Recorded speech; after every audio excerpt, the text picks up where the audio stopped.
Привіт, я Паша, це Біус.Інфо і черговий випуск з Лидні.ру.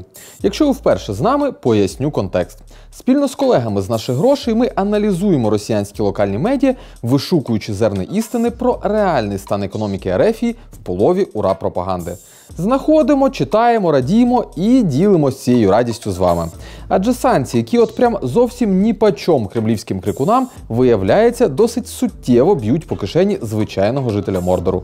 А значить, ми на правильному шляху. Нехай цей шлях і не такий короткий, як би нам того хотілося. Чого б нам ще хотілося, так це вашої підтримки, лайків, поширень цього відео, а за можливості і донатів. Так ви підтримуєте команду не лише на інформаційному фронті, бо їх також вигрібає Бігус, конвертуючи у речі, необхідні для його підрозділу, на передовій. Зі вступом закінчили, погнали!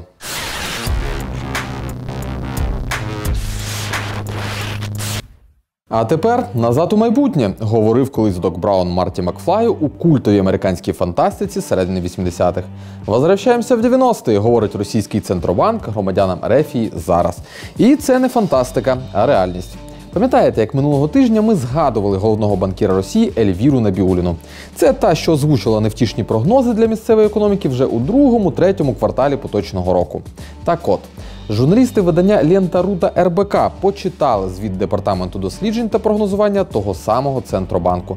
Почитали і випустили новину під красномовним заголовком «В Центробанке спрогнозировали возвращение к практикам 1990-х». Про що, власне, мова? У зв'язку з накладеними на країну-окупанта санкціями виробництво високотехнологічної продукції опинилось під серйозною загрозою. Своїх імпортозаміщених компонентів росіянці мають критично мало, а шукати аналоги на іноземних ринках дорого і довго. В стадии первичной постройки к новым условиям проявятся вторичные эффекты спада, касающиеся спроса и рынка труда.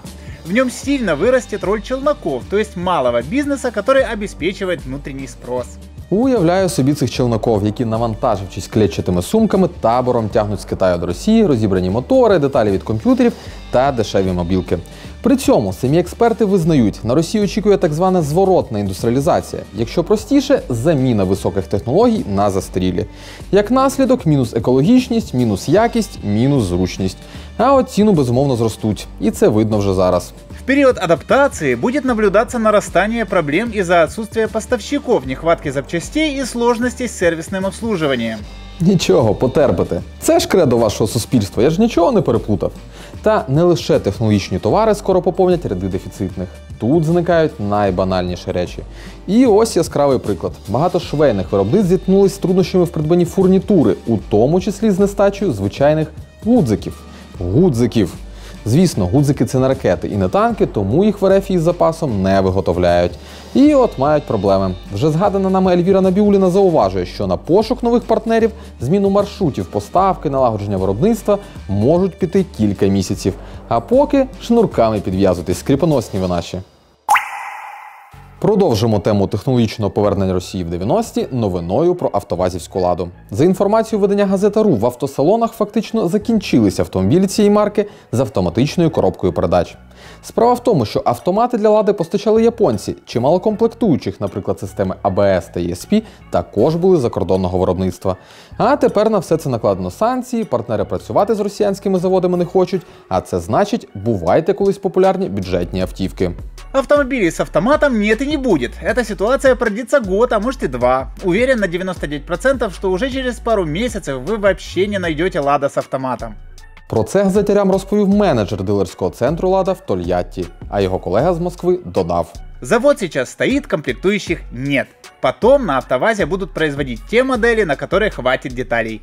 Просто вслухайтесь, будуть виробляти те, на що є деталі. Дідько, я так в дитинстві з конструктором бавився. Батьки дарували, з часом частина елементів губилась в пісочницях і доводилось збирати вже не таку красиву машинку, а якесь одоробило з 3 колесами і без даху. З іншого боку, ще й більш зіпсувати ладу в принципі неможливо. Воно з конвейера мертвонародженим виїжджає. Що з автоматом, що без. Ну а загалом, як ви, мабуть, пам'ятаєте з нашого минулого випуску, імпортного в росіянському автопромі чимало. Тож автовазом справа точно не завершиться. Там і КАМАЗ стогне вже. Цей стогін, схоже, почуло керівництво цієї країни-терориста. Тож тут розробили проект постанови уряду, якою планують дозволити випускати автомобілі з двигуном класу Євро-0. Це ще не на дровах, але напрямок десь той. Видання «Комерсант» зауважує, в Європі, США та Японії Євро-0 використовувався до 1992 року. Непоганий такий технологічний відкат на 30 років назад. Може краще одразу до парових котлів, а ще краще до гужового транспорту, вози там всякі сани, ісконна, скрєпна, патріотична. Але загалом прикольно, країна 404 буде їздити на Євро-0, отруючи самих себе. До слова про бруд. Суворий Тагіл стає ще бруднішим. А все тому, що банальне прання одягу за допомогою миючих засобів та порошків стає занадто дорогим задоволенням для рядового жителя краю. За останні 2 місяці ціни на імпортні засоби для прання та побутову хімію виросли в декілька разів. Російські ж аналоги подорожчали на 40%. Місцеві подібним розкладам не надто задоволені, тож з радістю жаліються на свою немиту долю в місцевих пабліках та чатах, які вивчало видання Tagil.City.ru. І якщо частина читачів обурюється, інша згадує, як весело і радісно жилось в 90-х та ділиться народною мудрістю з оточуючими. Уксус и мел, яблочные и лимонные соки, терка и самое дешевое хозяйственное мыло. Этим все можно не только стирать, но и пятна выводить не хуже ванишей. Чудова ідея! Долой ваніш, повертайтесь до відбивання забрудних речей камінням і полосканням їх у річці. Для цього взагалі ні хімії, ні грошей не треба. Та й побутова техніка типу пральної машинки не знадобиться. А то вона на Росії, ой, яка несподіванка, теж здорожчала. Причому суттєво. Первий Ярославський зафіксував за березень здорожчання на 48%, а видання ЧІП на 50%. При этом россияне опасаются, что дальше будет только хуже, поэтому спрос на крупную бытовую технику вырос еще больше, чем ее цены, в 2,3 раза. І не дарма опасаються, у них на Росії і справді все буде лише гірше і гірше, тож хай звикають. Ну а ви ставте лайк цьому відео, якщо ці новини вас теж тішать. А поки одні росіянці тужать за адекватними цінами в магазинах, інші попереджають про проблеми в IT-сегменті. За даними видання «Комерсант», компанія ВК, що зокрема обслуговує сервіси Mail.ru, не може закупитись на ринку обчислювальною технікою, необхідною як для забезпечення поточної роботи сервісів компанії, так і для масштабування IT-інфраструктури. Труднощі із закупівлями нової техніки відчуває і Яндекс. Компанія призупинила багато із запланованих інвестицій у нові та експериментальні сервіси всередині країни і за кордоном. Серверы купить невозможно даже на вторичном рынке. Подержанная техника разлетелась в начале марта, несмотря на заоблачные цены.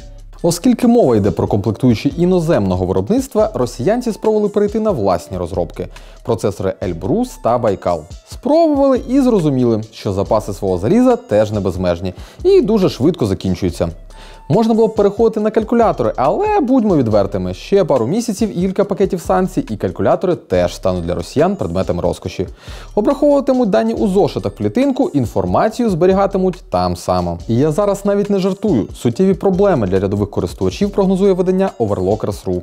Проаналізувавши новини про вихід з російського ринку топових виробників комп'ютерного обладнання, журналісти панічно заявляють. Самое страшное в том, что никто не знает, что будет с ценами и наличием комплектующих в продаже в будущем, но новостной фон совершенно не внушает оптимизма. Вполне вероятен сценарий, когда электроника превратится в дефицитный предмет роскоши, на который нужно откладывать деньги годами, как на видеомагнитофоны в 80-х годах прошлого века. Звісно, для людей, які мародерять ношену білизну та мікрохвильовки, зникнення комп'ютерів не проблема. Вони ними все одно користуватись не вміють. А от айтішники цю маленьку проблемку все ж не помітити не зможуть. Хоча навіть трошки не так. Вони вже її помітили. І все, що відбувається на Росії, теж помітили. Помітили і почали виїжджати з країни. Причиною масової IT-міграції стали як санкції, накладені на Росію через розв'язану нею війну, так і загальна ситуація в країні-концтаборі. Про це виданню Сибір Реалії розповіли самі спеціалісти IT-сфери. Мы много лет пытались изменить что-то в России, выходили на митинги, поддерживали деньгами независимые СМИ, старались повлиять на курс, которым идет наша страна. 24 февраля мы поняли, что это бесполезно. Загалом, за інформацією видання, з початку війни з Росії поїхало близько 170 тисяч IT-фахівців. Найістотніший відтік спостерігається у сфері інформаційної безпеки. Майже третина компаній у цьому секторі збираються перевести за кордон усі активи та співробітників, переорієнтовуючись на зарубіжний ринок. Очень жаль, жартую. Від втрат одного ринку перейдемо до іншого. На Росії відчуваються проблеми зі складськими приміщеннями та площами, які раніше здавались в оренду. Оскільки за останні 2 місяці країну покинув не один десяток брендів та компаній, товарообіг суттєво знизився, а з ним знизилась і потреба в орендних площах. Видання Фонтанка.ру охрестило нинішню ситуацію прощупуванням дна, причому в це дно там будуть ще й добряче зариватись. Адже хоча процес виїзду компаній з приміщень довготривалий, але вже запущений наповну. На фоне экспрессии, с которой уходили из России западные бренды, могло сложиться впечатление, что картина на складах более удручающая. Площади опустели, от стены до стены ветер гоняет по полу обрывки упаковки.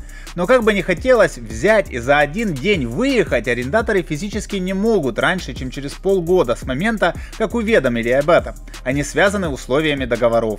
Про що це нам говорить? Та про те, що осінь росіянські торгівельні компанії зустрінуть з переважною більшістю закритих магазинів. Або ж з місцевим ширпотребом, що нічим не краще.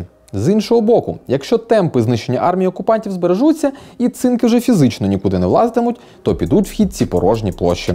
Ну а поки в деяких містах апокаліптичні картини величезних пустих гіпермаркетів можна спостерігати вже зараз. Зокрема, Комсомольська правда Самара повідомляє, що в регіоні було виставлено на продаж торгівельні центри «Самольот», «Піраміда», «Айсберг» та «Юність». І це лише початок. Ну і на фіналочку трохи позитивного експертного. Позитивного, звісно, для нас, а не для економіки Росії, яка, на думку фінансиста Андрія Мовчана, лише симулює життєві процеси, насправді ж давно померше. В інтерв'ю видання Republic.ru фінансист вказує не лише на тотальну корумпованість країни-агресора, а й на рішення керівництва країни, що фактично узаконюють внутрішнє беззаконня. Если на уровне федерального решения в России можно украсть самолет у иностранных лизингодателей или разрешить использовать ворованный софт или смотреть ворованное кино, вы никаким образом не сможете защитить внутренний рынок от такого же воровства друг у друга. Так что, резюмируя, все эти меры господдержки – косметика на трупе развитой экономики. Может смотреться симпатично, но это не поможет ей ожить. Чули, росіяни? Косметика на трупі. Це ж він про вас говорить. З чим вас і вітаю. А на сьогодні у мене все. Ставте лайки, підписуйтесь на наш канал, вірте та підтримуйте ЗСУ. Побачимось!